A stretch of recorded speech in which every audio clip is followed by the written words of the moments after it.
व्यास जी थे विवेक विज्ञानी, किए सभी उपकार जगत में, निज निज मत अनुमानी। श्री कबीर गुरुदेव कृपा करि अनुभव पारख ज्ञान। श्री राम रहस पूरण साहेब, अरु संत विशाल समान। किए सुगंधित बहु जीवों को, करि बैराग महान। छोटे बड़े सभी संतों को, नमन करो धरि ध्यान। छोटे बड़े सभी संतों को, नमन करो धरि ध्यान। बोलो सद्गुरुदेव की जय।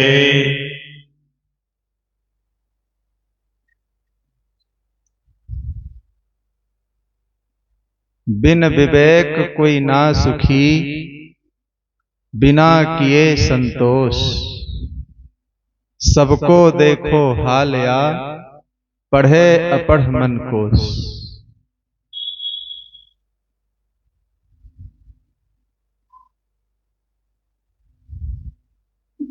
संसार के जितने प्राणी हैं, देखिए सब सुख चाहते हैं। दुख किसी को पसंद नहीं है। हर व्यक्ति सेवा भी चाहता है और सुख भी चाहता है।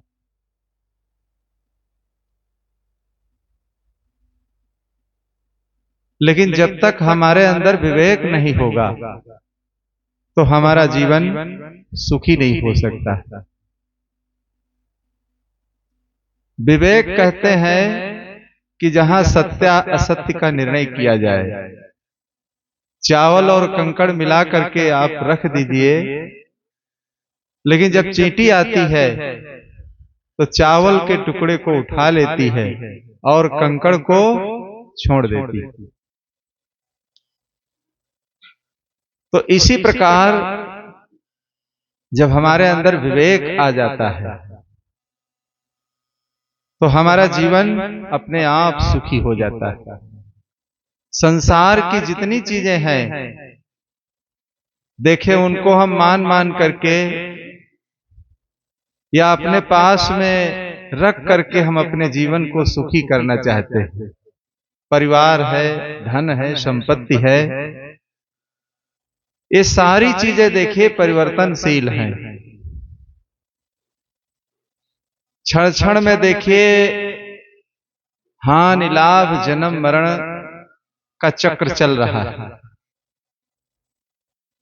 जब व्यक्ति लाभ की तरफ बढ़ता है तो उसे प्रसन्नता होती है, और वही व्यक्ति देखे हानि की तरफ जब चला जाता है तो उसके अंदर शोक की भावना आ जाती है। हम लोग जीवन के असली लाभ को नहीं समझ पाते कि जीवन का असली लाभ क्या है। और जब तक असली लाभ को हम जीवन में नहीं समझ पाएंगे तो हमारा जीवन अधूरा रहेगा। सांसारिक जितनी चीजें हैं उनमें मिलने में फूलना और बिछुड़ने में फिर दुखी होना, हम लोग बराबर देखे इसी प्रक्रिया में परेशान हैं। अगर फैक्ट्री में, मिल में, व्यापार में, खेती में अगर अच्छा लाभ होता है तो व्यक्ति देखिए प्रसन्नता की सीमा नहीं रह जाती। और देखिए जब हानि की भावना आ जाती है, किसी प्रकार की जब हानि आ जाती है तो व्यक्ति देखे शोक से डूब जाता है। तो जहां जन्म है वहां हानि लाभ दुख सुख ये सब का होना स्वाभाविक है। क्योंकि प्राणी और पदार्थों का साथ पड़ता है, और प्राणी और पदार्थों के मिलने में बिछुड़ने में हम लोगों को हर शोक होता है। हर शोक क्यों होता है कि हमारे अंदर उतना विवेक नहीं। जो विवेकवान होते हैं, देखिए, अगर कोई बहुत सम्मान कर देता है तो वो फूलते नहीं हैं। अगर कोई गाली देता है तो देखिए बहुत दुखी भी नहीं होते। परिवार अगर अनुकूल है तो उसमें बहुत हर्षित नहीं होते हैं, और वही परिवार अगर प्रतिकूल है तो देखिए अधिक दुख नहीं मनाते।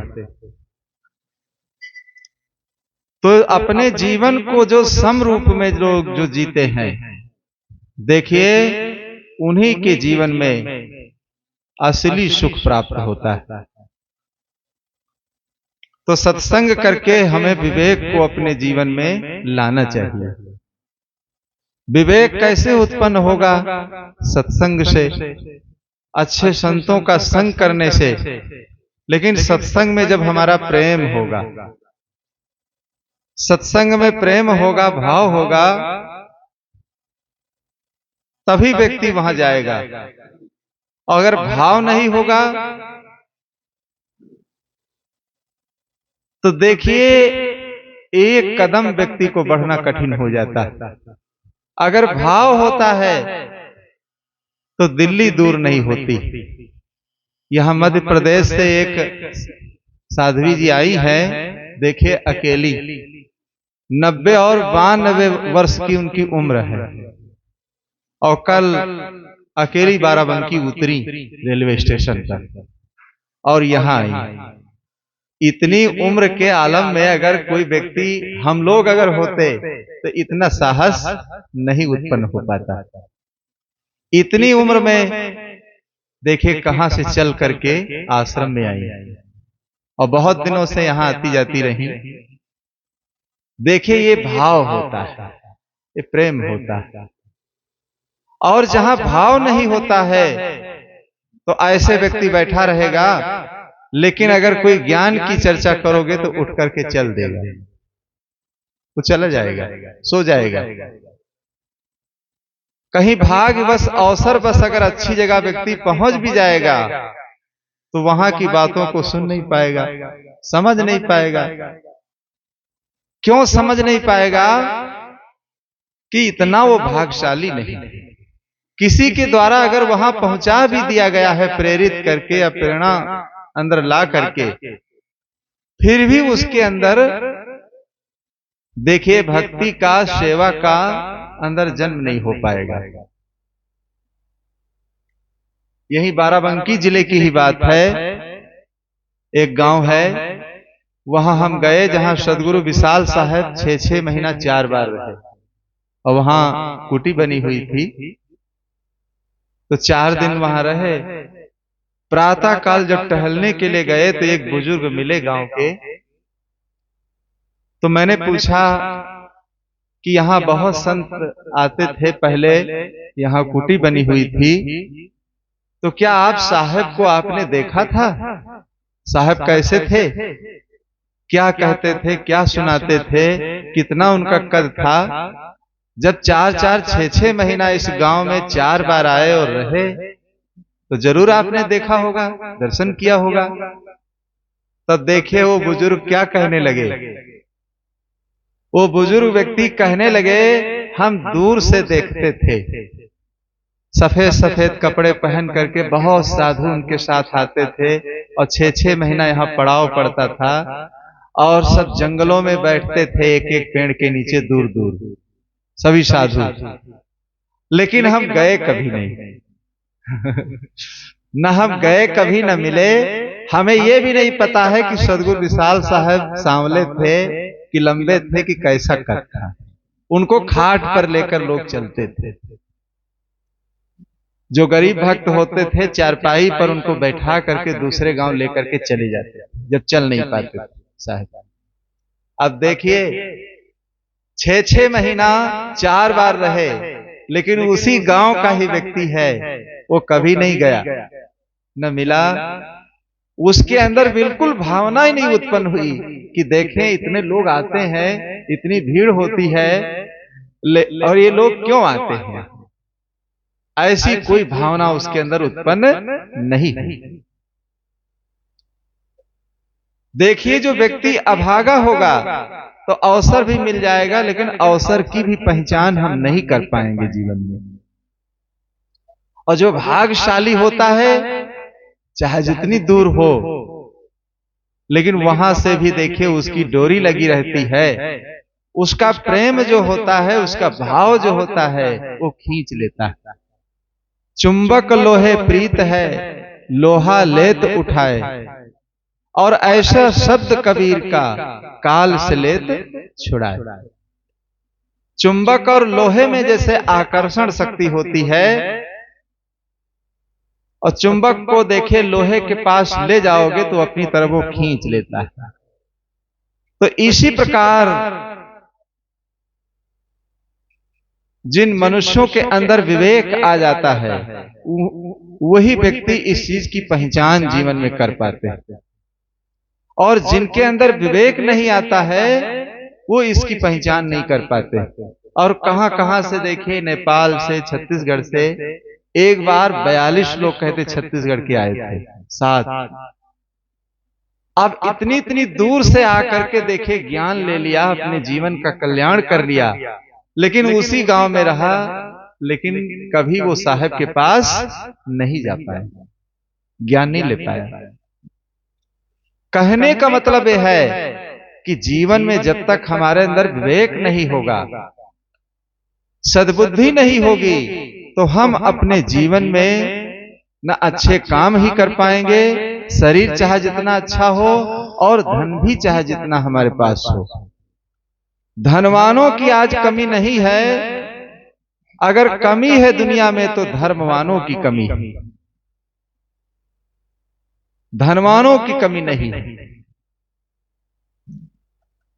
धर्मवान जो है वो कम जगह जगह पर पाए जाते हैं। ऐसे ही विवेकी जो होते हैं, वो कोई कोई के अंदर विवेक उत्पन्न होता है। जो अनुभव ज्ञान जिसके अंदर आ जाता है, देखिए वो बिना इशारे से ही अपने अंदर सोच लेता है, समझ लेता है, और जिसकी सोच अच्छी हो जाती है, देखिए उसका जीवन धन्य धन्य हो जाता है। हमारी सोच देखिए जो खराब है, हम अपनी सोच को जो खराब बना रखे हैं, यही तो सबसे बड़ी कमी है। और जिसकी सोच अच्छी होती है, देखिए अपने जीवन को अच्छी तरीके से वो व्यक्ति संवार लेता है, अपने जीवन का सही उपयोग कर लेता है। सीतापुर जिले में एक बार मेरा सत्संग था, कई दिन सत्संग चला। एक मुस्लिम परिवार के व्यक्ति उस गांव में रहते थे, तो वो सो गए थे। तो उनकी जो धर्म पत्नी थी, वो अपने घर में बैठी बैठी सत्संग सुन रही थी। देखे अपने पति को जगा करके जहां सत्संग हो रहा था वहां लेकर के आई, और सबके बीच कहने लगी कि देखिए ये सोने का वक्त नहीं है, ये हल्ला गुल्ला व्यर्थ प्रपंच करने का वक्त नहीं है। देखिए कितनी अच्छी अच्छी बातें ज्ञान की सुनाई जा रही है, इनको हृदयंगम करना, इनको सुनने की जरूरत है। इसीलिए देखिए मैं अपने पति को जगा करके लाई हूं कि कितनी अच्छी अच्छी बातें सुनाई जा रही है, लेकिन तुम सो रहे हो, तो सोने से क्या है, अपनी जिंदगी को खो रहे हो। सोना तो रोज है, ये सत्संग नित्य नहीं मिलेगा। तो सत्संग की देखिए उसके अंदर लालसा थी, उसके अंदर भाव था। तो सत्संग के बारे में देखिए उसने समझ लिया और अपने जीवन को अच्छा बना लिया, और अच्छी समझ होने के नाते से अपने पति को देखिए जगा करके लाई कि अच्छी अच्छी बातें सुनाई जा रही हैं, और उठो और चलो सत्संग प्रांगण में चलो। सत्संग की बातें सुन लेने से देखिए क्या होता है, मनुष्य की मानसिकता अच्छी हो जाती है, मनुष्य के विचार अच्छे हो जाते हैं और मनुष्य के जीवन में देखिए शुद्धता आ जाती है। तो बिन विवेक कोई ना सुखी और बिना किए संतोष। बिना विवेक के देखिए कोई सुखी नहीं हो सकता है, और जब तक विवेक हमारे जीवन में नहीं आएगा तो संतोष भी हमारे जीवन में नहीं आ सकता है। संतोषम परमम सुखम। देखिए जब संतोष आ जाता है जिस व्यक्ति के अंदर, तो उसका जीवन सुखी हो जाता है। तो हम अपनी सोच को अच्छी बना लें, अपने विचारों को हम अच्छा बना लें। हमारे विचार जब निर्मल हो जाएंगे तो अपने आप हमारा जीवन सुखी हो जाएगा। लेकिन हम लोग करते क्या है, अपनी सोच को हम अच्छी नहीं बना पाते हैं और सुख के पीछे पीछे हम भागते रहते हैं कि कैसे हमारा जीवन सुखी होगा और कैसे हमारे जीवन में शांति आएगी। तो हमारा सोच अच्छा होना चाहिए। हम अपनी सोच को अच्छी बना लें, विचारों को निर्मल बना लें, तो विचार हमारे निर्मल तभी होंगे जब जीवन में हम सत्संग करते रहेंगे। सत्संग में जब हमारा प्रेम होगा, अनुराग होगा, सत्संग के प्रति जब हमारा भाव होगा, जैसे व्यवहारिक काम करने के लिए देखे व्यक्ति कितना तेजी से दौड़ता है, तो इसी प्रकार सत्संग में हमारा भाव होना चाहिए। सदा सत्संग को तीर्थ समझ उसमें नहा ले वो, सदा सद गुण के रत्नों की बनामा ला पहन ले वो, सदा सद गुण के रत्नों की बनामा ला पहन ले वो। सदा सत्संग को तीर्थ समझ उसमें नहा ले वो। जो असली तीर्थ होता है वो सत्संग ही होता है। सत्संग में देखिए जो व्यक्ति स्नान कर लेता है तो सारे करिमल उसके शुद्ध हो जाते हैं, सारे विचार उसके निर्मल हो जाते हैं और जीवन उसका कृतकृत्य हो जाता है। तो हम अपने जीवन में विवेक को भी रखें और संतोष को भी रखें और अपनी सोच भी अच्छी बना लें। देखिए हमारा जीवन अपने आप सुखी हो जाएगा। हमारी सोच अच्छी नहीं होगी तो हमारा जीवन कभी सुखी होने वाला ही नहीं है। अकबर और बीरबल प्रातः काल टहलने के लिए जा रहे थे और एक व्यापारी था जो अपनी दुकान के सामने बैठा हुआ था, मत्थे पर हाथ रखे। तो अकबर बीरबल पूछने लगे कि इस व्यक्ति को देखे कोई दुख है। सिर पर हाथ रख करके जब व्यक्ति बैठता है समझ लो कोई समस्या है। तो उन्होंने पूछा कोई दुख है, कोई समस्या है तुम्हारे जीवन में? तो कहने लगा दुकानदार कि बहुत से कम्बल हम लाए थे बेचने के लिए, लेकिन गोदाम में सारे कम्बल भरे हुए हैं और एक भी कम्बल कोई किसी ने नहीं खरीदा। इसी चीज का हमें दुख है, परेशान हैं हम।